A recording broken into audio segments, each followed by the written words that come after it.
At 1:17 a.m., Naomi didn't cry when she found the text. She smiled. And that should terrify you, because when a woman stops reacting, she starts planning. The message on Caleb's phone was short and confident. Same place, penthouse. You know the room. Naomi stood in their $12 million Dallas mansion, staring at those words. For 14 years, people called her lucky to marry a billionaire. But nobody asked what she gave up. The nights helping Caleb build his tech company from nothing, believing in him when no one else did. What would you do if you found a message like this? Would you confront them immediately or stay quiet and plan something they'd never see coming? Drop your answer in the comments. Naomi didn't just get angry, she got smart. By morning, Caleb stepped into an Uber headed to Santa Monica. And he was on the phone, bragging about business deals and women who know their Young, place. fun, no The drama. driver wore a baseball cap and hoodie. Quiet, professional. What Caleb didn't Yeah, know, bro. what he She's never already at the imagined, hotel was that waiting. the woman driving him had been his wife for 14 years. He didn't recognize her voice, her hands, nothing, because he'd stopped really seeing her long ago. And the hotel he was rushing to? The penthouse where his mistress waited. It was owned by a company registered under Naomi's maiden name. She owned the building, she controlled the cameras, and she was about to show him what happens when you underestimate the woman who built the ground you're standing on. By morning, she'd be driving him to his mistress, and he wouldn't even recognize her. She didn't marry a billionaire, she made one. Naomi grew up in a small Georgia town where her parents ran a bakery. They taught her two things: work hard and never depend on anyone to save you. She got a scholarship to study business in Texas. That's where she met Caleb, just a guy with big dreams and a tiny apartment, trying to start a tech company nobody believed in. But Naomi saw something different. She helped him build spreadsheets, used her savings to buy equipment, even skipped meals so he could afford networking events. When his company got its first investor, Caleb cried and said, "I couldn't have done this without you. You're my backbone." And she believed him. They married 2 years later. Small ceremony, simple white dress. Caleb promised her the world. As his company grew, so did their life. They moved from that tiny apartment to a mansion. Naomi gave birth to Gideon and Bella, staying home while Caleb traveled the world.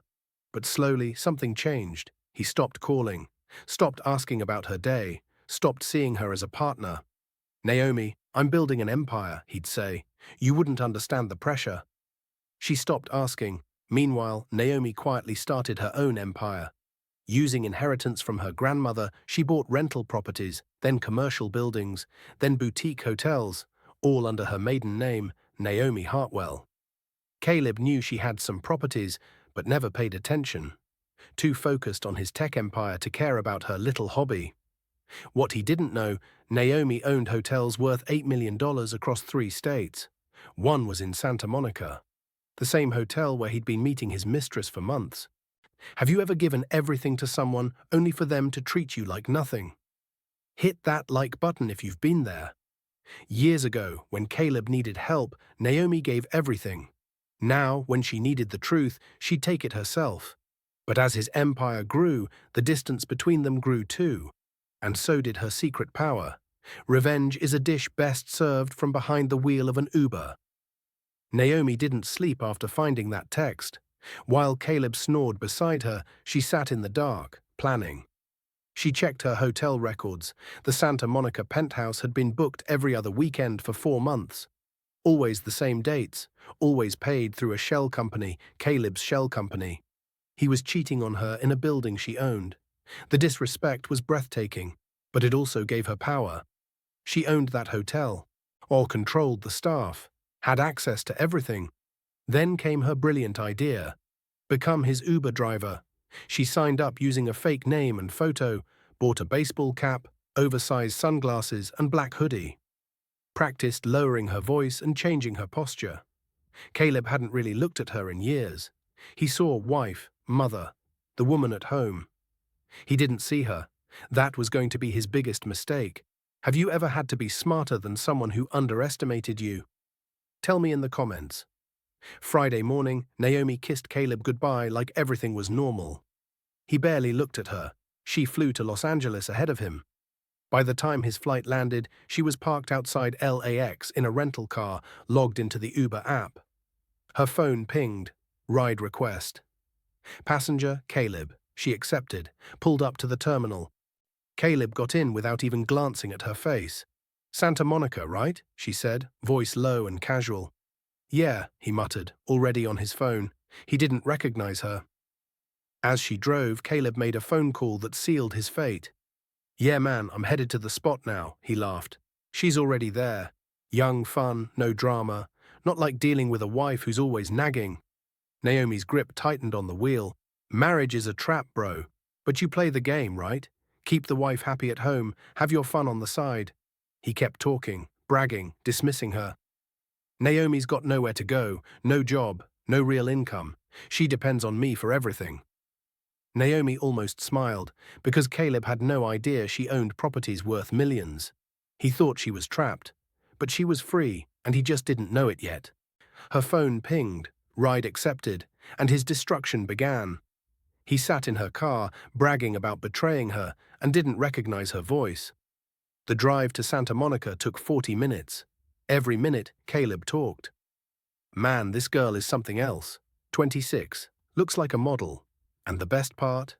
No drama, no when are you coming home. Just good times. Naomi kept driving, kept breathing. I love Naomi and all, but she's comfortable, boring. She doesn't understand what it's like to operate at my level. I need someone exciting. Your level, the level she helped him reach. Honestly, the setup is perfect. Naomi's so focused on the kids and house, she barely notices when I'm gone. As long as I keep the credit cards working, she's happy. Gideon must have asked about consequences because Caleb laughed. Leave me, come on. And for what? She's been out of the workforce for a decade. She's not going anywhere. There it was, the assumption that doomed him. What's Naomi going to do? She depends on me for everything. Naomi felt cold clarity crystallize in her chest, not anger. Power. When they arrived at the hotel, the Hartwell Santa Monica, her hotel, Caleb tossed cash on the seat without saying thank you. He just walked away.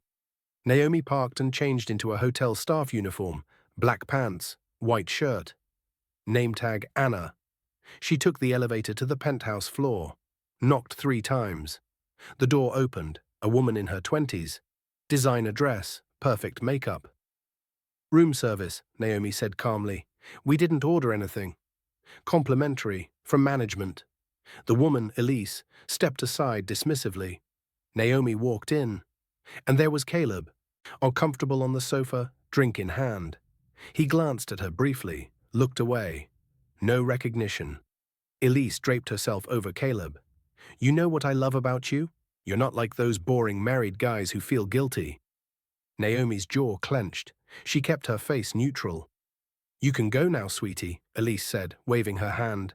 Actually, Naomi said, I'm waiting for the regional director. He should be here any moment. Caleb shifted uncomfortably. Something felt off. Then came the knock. Naomi opened the door. The hotel's regional director stepped inside and said clearly, Good afternoon, Ms. Hartwell. We weren't expecting you so soon. Silence, thick, suffocating. Naomi slowly removed her cap. Stood straighter, looked Caleb in the eyes. Hello, Caleb. His face went white. The glass slipped from his fingers. Elise looked confused. Wait, who is she? I'm Naomi Hartwell, she said calmly, Caleb's wife and the owner of this hotel. The moment she removed her disguise, his world collapsed. Elise's face flushed red. You're what? His wife, and this is my hotel. I bought it 3 years ago. Naomi pulled up property records on a tablet. This penthouse you're enjoying?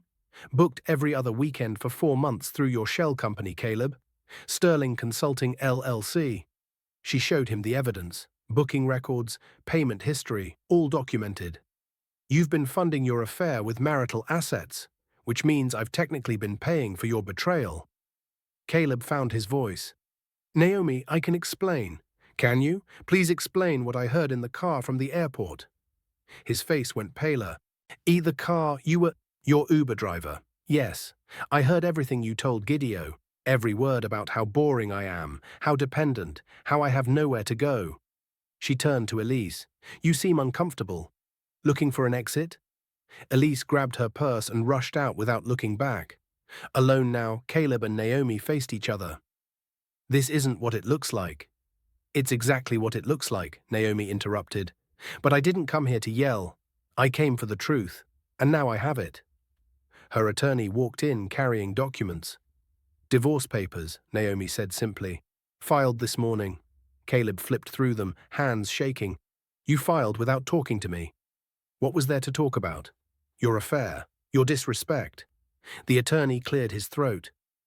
The prenuptial agreement you signed 14 years ago, Mr. Pierce. Page 15. Any assets Ms. Hartwell acquired using her separate inheritance remain her property. The rental properties, Caleb whispered. The commercial buildings, the hotels, all purchased with my inheritance, all protected. You keep your tech company. I keep my $8 million real estate portfolio. $8 million? I told you I had properties. You just weren't listening. You thought I was dependent, but I have my own empire. The attorney continued, primary custody of both children with standard visitation rights for you. The kids, Caleb's voice broke. Please don't take them. You'll still see them, but they need a parent who's actually present. We both know that hasn't been you. Caleb sat heavily. I'm sorry, I took you for granted, but please, we can fix this. No, Naomi said simply. We can't. Why not? Because I don't want to anymore. She walked to the door. You need to leave, Caleb. Check out of my hotel. Call your lawyers, but don't call me. I loved you. Naomi looked at him. I don't think you know what love is. Love doesn't cheat. Love doesn't dismiss.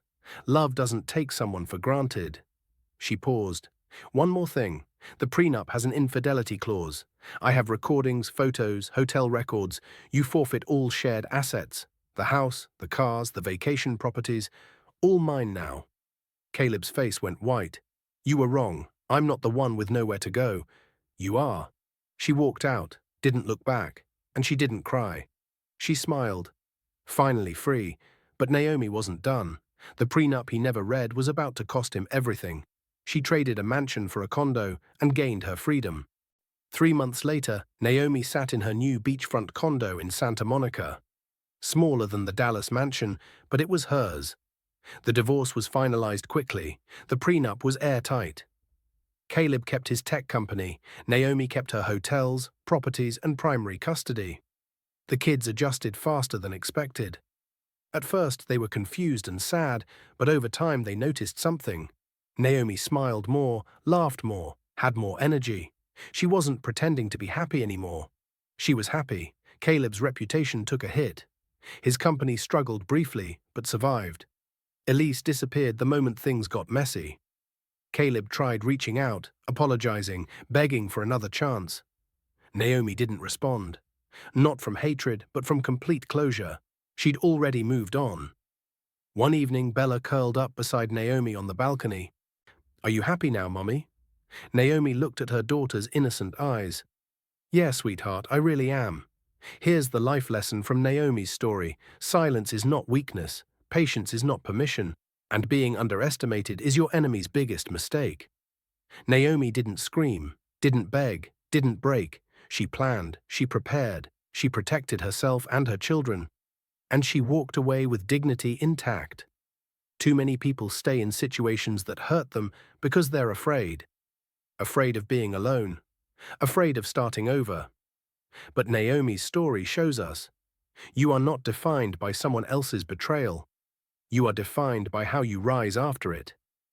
Caleb thought Naomi was just the wife, but she was a businesswoman, mother, strategist, and survivor. She didn't need him to validate her worth. So if someone is taking you for granted, listen closely. You deserve better. You deserve respect. You deserve to be seen, heard, and valued. And if someone can't give you that, you have every right to walk away. 6 months later, Naomi was invited to speak at a women's business conference. She told her story, the discovery, the planning, the confrontation, and the room erupted in applause. Women approached her afterward. Some wanted advice. Some shared their own stories. One woman who'd stayed through 27 years of affairs said, "Is it too late for me?" Naomi squeezed her hand. "It's never too late. If you're still breathing, you still have time to choose yourself. Naomi's business thrived. She expanded to 5 properties, got featured in Forbes and Inca magazine. She started dating casually, nothing serious yet, but she was open to possibilities, not desperately seeking completion, just open to companionship with someone who saw her as an equal. Caleb became a better father, more present. Whether from genuine change or fear, Naomi didn't know. As long as he showed up for Gideon and Bella, that was enough. They'd settled into comfortable co-parenting, respectful, distant, exactly what divorce looked like when the romance was dead but responsibility remained. 3 months later, everything had changed, but not in the way anyone expected. Silence is not weakness. Patience is not permission, and underestimation is your enemy's biggest mistake. 1 year after the divorce, Naomi stood on her balcony watching the sunset. Gideon and Bella were in their rooms, arguing about whose turn it was to pick the movie. Normal. Beautifully normal. Her business was thriving. The same penthouse where her marriage ended was now her most profitable booking. Irony at its finest. Her phone buzzed, a friend asking if she'd be interested in meeting someone new, a tech investor, recently single, smart, kind. Maybe she would, maybe she wouldn't. But she was open to it. Not desperately seeking someone to complete her, she was already whole, but open to companionship. No rush, no pressure, just possibility. Last week, Caleb had called asking if they could attend Gideon's basketball game together. Not together, just both there, as parents. That's fine, Naomi said. They sat on opposite sides of the gym, waved politely, cheered for Gideon, left separately, progress. Later, Bella asked, "Will you and Daddy ever be friends again?" "We'll always be connected through you and Gideon. And we'll be respectful, but friends, probably not. Some things that break can't be fixed. But that's okay. I wish you weren't divorced. I know, baby, but 2 happy homes are better than 1 miserable one." "Are you happy?" "Yeah, sweetheart, I really am." Naomi reflected on her journey, from 1:17 a.m. when she found that text, to driving Caleb in disguise, to the penthouse confrontation, to now. Free, whole, strong. Not because she'd destroyed him, she hadn't. Not because she'd found someone new, she hadn't. But because she'd found herself. Her phone rang. Good Morning America wanted to interview her about overcoming adversity. National television. A year ago, she would have said no. Too vulnerable. Now? Tell me more, because her story wasn't shameful, it was powerful. And if sharing it helped even one woman realize she had options, had power, had worth, it was worth it. Naomi typed a social media post. "1 year ago, I discovered my husband's affair. Tonight, I'm sitting in my own home that I bought with my own money from a business I built while he thought I was just managing the household. Here's what I learned. Silence is not weakness. Sometimes it's strategy. Patience is not permission. Sometimes it's preparation. Being underestimated is a gift. It gives you the element of surprise. To everyone who's ever felt invisible or trapped, you're not. You're just gathering strength for what comes next." Within minutes, hundreds of women shared their own stories. A community forming around shared strength. Gideon came outside. "I'm not mad at Dad anymore, but I'm proud of you. Silence is not weakness. And underestimation. That's your enemy's biggest mistake. This isn't just Naomi's story, it's a message for anyone who's ever been underestimated." Naomi stood on her balcony, looking at the ocean, the life she'd built. Somewhere out there, other women were discovering text messages, finding evidence, questioning their worth, wondering if they had anywhere to go. And Naomi wanted them to know you do. You have yourself. You have your strength, even if you don't feel it yet. You have options, even if you can't see them yet.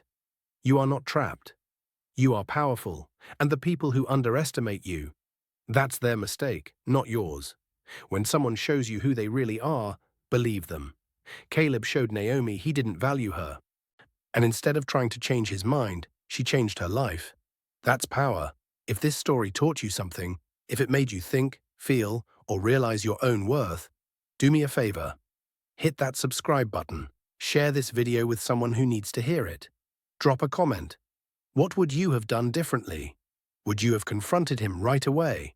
forgiven him, or done exactly what Naomi did? I want to know, because your story matters too. Remember, you are not weak for staying quiet. You are not weak for being patient. But you are powerful when you know your worth and brave enough to walk away from anything that doesn't honor it. Stay strong, stay smart, and never let anyone make you feel invisible, because you're not. You never were. You were just waiting for the right moment to shine. Gideon called from inside, "Are we watching this movie or what?" Naomi smiled, took one last look at the ocean, then went inside to her kids, her home, her peace. The life she'd built, the life that was entirely, completely, beautifully hers.